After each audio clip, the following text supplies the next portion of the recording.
If you don't do it, nothing's possible. If you try to do it, at least you have the hope. You had that third failure in a row. Did you think, I need to pack this in? Never. Why not? I don't ever give up. I mean, I'd have to be dead or completely incapacitated.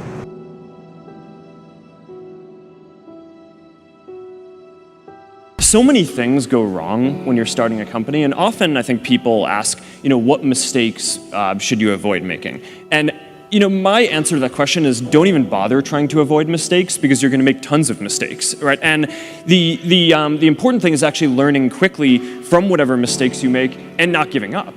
Right, and I mean, there are things every single year of Facebook's existence that could have killed us or made it so that it just seemed like moving forward and making a lot of progress just seemed intractable, but you just kind of bounce back and you learn, and nothing is impossible. You just have to kind of keep running through the walls. It's hard changing your life. It was hard when just over 3 years ago, in the Penobscot building in Detroit, Michigan, where I was operating my business, and I fell on some hard times, and I was sleeping in my office. It was hard coming into the lobby, and the security said, "Excuse me, Mr. Brown, can we see you for a moment?" And I said, "Yes," and I walked up to the counter, and he gave me an envelope. And he said, "Would you mind reading it here?" And I opened the envelope, and the envelope was from management that said, "This is an office tower. It's not a hotel. Please do not sleep in your office." And I said, "Excuse me, sir." I said, "I just work long hours in creating my business. I'm an entrepreneur. And right now things are bad for me, but they're not going to be this way always.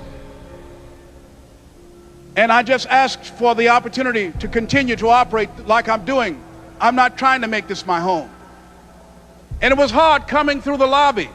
And sometimes they would laugh. There's a guy talking about becoming successful. And look at him. He's bathing in the bathroom upstairs on the 21st floor. He sleeps on the floor. Him and 2 other dreamers up there. Look at him. It was hard, ladies and gentlemen, coming to speak to people. And I was facing financial difficulties in my own life.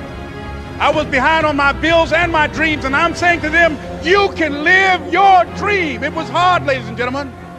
It was very difficult to pick myself up each day believing that I could do it. There were times that I doubted myself. I said, "God, why is this happening to me? I'm just trying to take care of my children and my mother. I'm not trying to steal or rob from anybody. How did this have to happen to me?" It was very hard. And here's what I want to say to you. For those of you that have experienced some hardships, don't give up on your dream. No one could have convinced me by holding on, by continuing to push forward, by continuing to run toward my dream, that one day I would have my own talk show. It's a long shot, ladies and gentlemen, from Liberty City, an abandoned building on a floor, never knowing my mother or father. It's a long shot. Being here with you today in this dome in Atlanta, it's a long shot. No college training, labeled educable, mentally retarded, but I kept running toward my dream.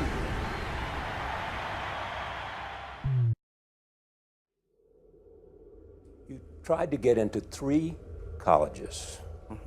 Each time they rejected you. No, I tried. There's an examination that young people, if you want to go university, you have to take the examinations. So I failed 3 times. Right. But a lot of fail. I failed for funny things that I failed a key primary school test for 2 times, and I failed 3 times for the middle schools, and you will never believe in Hangzhou, my city, there's only 1 middle school that lasts only 1 year. It was changed from primary school, middle school, because our graduates of our school, no middle school accept us because we were too bad. What effect did it have, though, being rejected? Well, I think we have to get used to it. We're not that good. Even today, we still have a lot of people reject us. I think when I graduate from universities, and before I, for 3 years I tried to fill in the universities. So I applied jobs for 30 times, got rejected. I went for a police, they said, no, you're not good. I went to even the KFC. When KFC came to China, come to my city, 24 people went for the job. 23 people were accepted. I was the only one guy. And we went for police. 5 people, 4 of them accepted. I was the only guy that did not receive it. So to me, being turned down, rejected. Oh, by the way, I told you that I applied for Harvard for 10 times, rejected. Nothing works the first time. When you try something new, it probably won't work. When you try something new several times, it probably won't work. And the turning point in my life came when I would hear good ideas, and I was so eager to be successful in selling. I would run out and try the ideas, and they wouldn't work. I'd try a way of getting an appointment or answering an objection or closing a sale. It wouldn't work. And my natural response, and I think just to be disappointed. And then I realized nothing works, at least the first few times. So I decided I would try a new idea 5 or 10 times before I passed judgment on it. I would not just try it once and quit like most people do, and that changed my whole life.